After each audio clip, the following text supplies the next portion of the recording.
Hello, my name is Keegan Knutson, and today I'm going to talk to you about the negotiations that happened in 2009 involving 20th Century Fox and the voice cast from one of my favorite cartoons, Futurama. After the debut in 1998, the show became an instant success, winning several Annie Awards and 2 Writers Guild of America awards before the show wasn't renewed in 2003 due to a decline in popularity. There was some speculation that this was due to the time slot of the show and how sometimes they would put off their new episodes and it would upset the fans. However, in 2007, the show came back by means of 4 movies aired on Comedy Central, split into 30-minute segments to make a 5th season.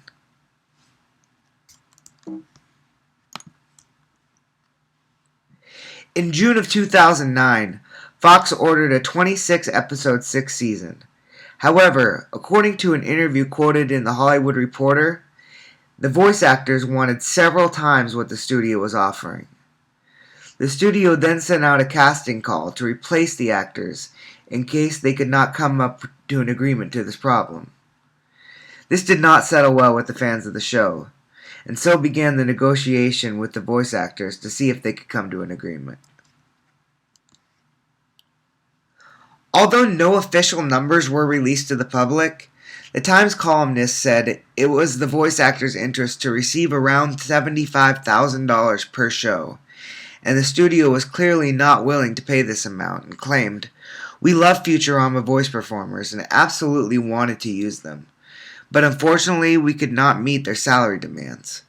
While replacing these talented actors will be difficult, the show must go on." However, our first hope in this negotiation was also found lying in the interests, because both Fox and the voice actors wanted to have the original actors come back to the show. The voice actors expressed their interest in returning as well. So assuming that Fox did not fold and pay the actors what they originally asked for, I think that this shared interest definitely played a big part in the outcome of this negotiation. A lot of strength on part of the voice actors came from the position that they had in the negotiation.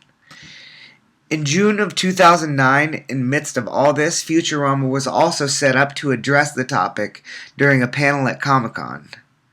Many fans showed up in protest of switching the actors, which was the actors' main position, I think, in demanding how much that they did. They knew they had a large fan base and knew that with new voice actors, it would hurt the show. According to Variety News, Fox's position was that they needed to make budget cuts for the show in order to make it more financially viable for cable. This also makes a lot of sense due to the recession in 2008. The way this negotiation started, it seemed like both sides, especially the voice actors, were using game theory.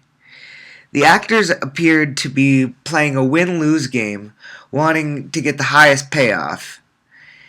However, I think that as time went on, their interest in continuing to do the show allowed them to negotiate. I think that this could have turned out poorly for them. However, since no numbers were revealed, we don't necessarily know if this is actually what ended up working for them. Another interesting part of the negotiation came in the BATNAs. 20th Century Fox claimed that, according to Variety News, that they were putting out a casting call to replace the original cast of the show. And this was 20th Century Fox's BATNA. If they weren't able to come to an agreement, then 20th Century Fox was going to replace them. However, I thought it was quite odd that in all my research, I don't think that the voice actors actually came in with a BATNA. They were relying more on the game theory, and it seemed like there was something going on in the background. They were having discussions to come to a mutual agreement. So whether or not they had a BATNA, I'm not quite sure. Another part that played out in this negotiation was coming to a mutual agreement. According to multiple sources, they had insider information that claimed that Fox seemed confident throughout the negotiations that the cast would return.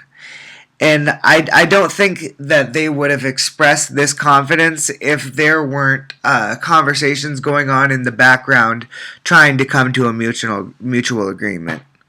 And although no numbers were discussed directly to the public, the creators of the show said, "We're thrilled to have the new cast back," which means that I think that means that they came to a mutual agreement that they were both happy with. So I think that despite all of the arguments that went on and how much they wanted, I think that the cast was also able to work with them towards coming to a mutual agreement.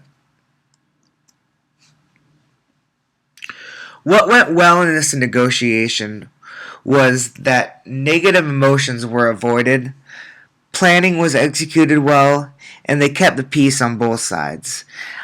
As I saw the negotiation from the start, it seemed like there was no possible way they could come to an agreement because the voice actors simply wanted too much and wanted more than the studio was going to allow to pay them.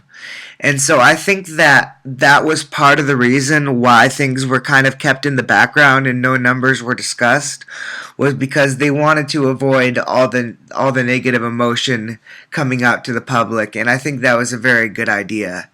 And I think that had a lot to do with the planning as well, because as I discussed before, the Fox was fairly confident that the voice actors were going to be able to come back, and I think there was a lot of background discussion that went on that I think went really well at keeping peace on both sides. What went wrong, I think, from the beginning was definitely communication, because it seemed like that the voice actors expressed, "We want the $75,000 per show," and I think that if they would have came out more directly expressing their interest in doing the show as well, that they could have came to an agreement earlier and could have avoided a lot of the awkwardness and confusion that went on during this negotiation.